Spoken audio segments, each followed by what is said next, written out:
Okay, I'm back. I'm still having that out of sync thing going on with the camera. I don't know what that's about. Huh. God, this is brand new equipment and I just seem to have problem after problem with it. Anyway, where was I? I guess I was talking about the situation with that lady. So anyway, she knocked on the door, and I don't even answer the door a lot of times when I'm really agoraphobic. I'll just go into another room and wait till they go away. And I did at first, and then she looked into the side window and looked right into the living room, and it was still warm weather, so it was open, just the screen. So she puts her face right at the screen, and she's like, I'm looking for, and she says my mom's name, and I said, well, she's not here, and when I'm really agoraphobic, it's like, it's like panic attacks, and my brain could not focus and find the words that I needed. I couldn't say, I'm agoraphobic and I don't answer the door. I couldn't even think, and I just said, I can't answer the door, I have a problem. That was as much as I could conjure in my mind. And she said, well, I have these papers I need to serve her with. And I'm like, well, you can leave them on the door and I'll make sure that she gets them. It didn't occur to me at that point that she thought I was my mother, that I was the person that was getting the papers and I was just giving her a line of bull. But apparently that is what she thought. And she kept coming back. She kept banging on the door, and I was getting more panicky, and to the point of being frantic. And my mother was back in her room watching television, and I went back there and I said, just stay in here. I told her that you weren't here, and I said, I don't want to answer the door. My mom totally, is aware of all my problems and understands, and I said, but she won't go away, and she keeps putting her face up to the screen. And when you're really agoraphobic, someone coming in is the same as you going out.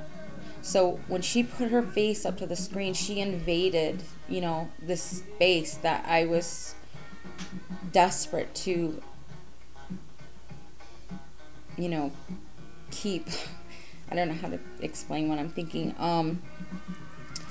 So finally I was screaming at her, to go away, and I say, I'm gonna call the police, if you don't get out of here, you're trespassing. I've asked you to get off this property. You can leave those papers at the door. There's no reason for you to, continue harassing us. And of course I didn't call the police because, I was frantic. I wouldn't have been able to, communicate anything sensible to them. Well, she did go away, and I had calmed down a little bit, and because like 20 minutes had gone by, and I'm safe now. She's gone, and we'd gotten this huge gift of pears from my brother, and it was like 24 pears, so I was constantly eating pears day and night, trying to eat them before they went bad. And I was in the kitchen chopping up some pears, and I saw her through the kitchen window walking back up towards the door.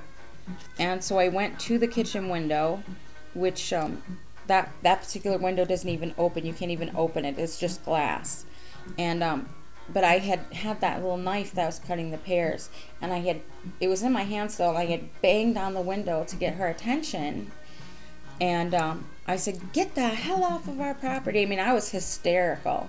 I must have seemed like a mad woman for sure. And but she continued. I mean, she saw me, screaming at her and stuff, but she continued to the front door. So she clearly has not been, put off of her intended goal. And then I started to go around. There's an island that separates the kitchen and the front room. And I started to go around to see, was she putting her little face in our window again. And then I saw her walk down our driveway and get into her car. I saw the taillights come. I saw her drive away. So I'm like, okay, she's really done now. And I did go after she left, and I did see she had left the packet of papers in our screen, but I just left them there. I didn't want to open the screen even. I still felt so violated and threatened. And then I'm sitting, in the recliner watching television, eating my pears, and there's a bang at the door. And I said, I screamed. I didn't even get up. I screamed. I said, "Why can't you leave us alone?" And then a man's voice came and he said, "This is the Rio Rancho Police Department. You need to answer your door." So now I'm really freaked out because I've already, I've been under this sort of anxious, panicky mode for like an hour now. And now I had to open the door to a police officer. So I opened the door. In our screen, we have a security screen. It's got 2 locks on it. And when I opened the door, he reached for the screen door handle.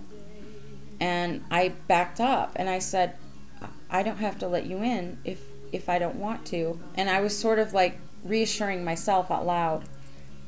And he said, "No, you don't."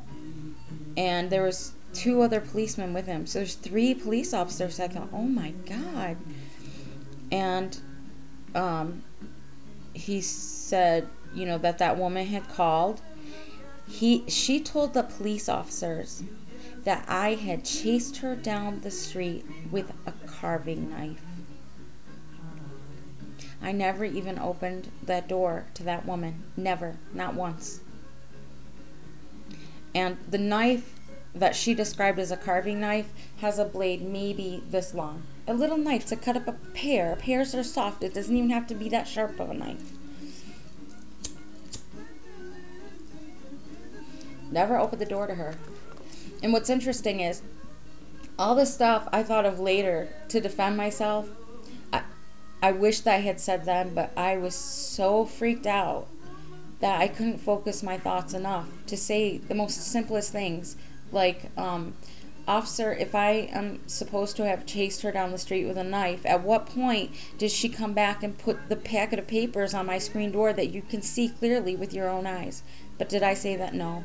Did I inform them that I'm extremely agoraphobic and I miss half of my psychiatry appointments because I can't leave the house? No, I couldn't think to say that. Did I say that I have bad arthritis in both my knees and I have a lot of back problems from injuries that I sustained in my youth? And any doctor that has seen me in the last 10 years could have told him that she's physically incapable of chasing someone down the street. And then she would have had to come back to get her car, right? And did any of our neighbors see this? But no, I couldn't think of anything at that point because I was frozen with anxiety. And instead I was rather hysterical and defensive, and I couldn't make myself shut up.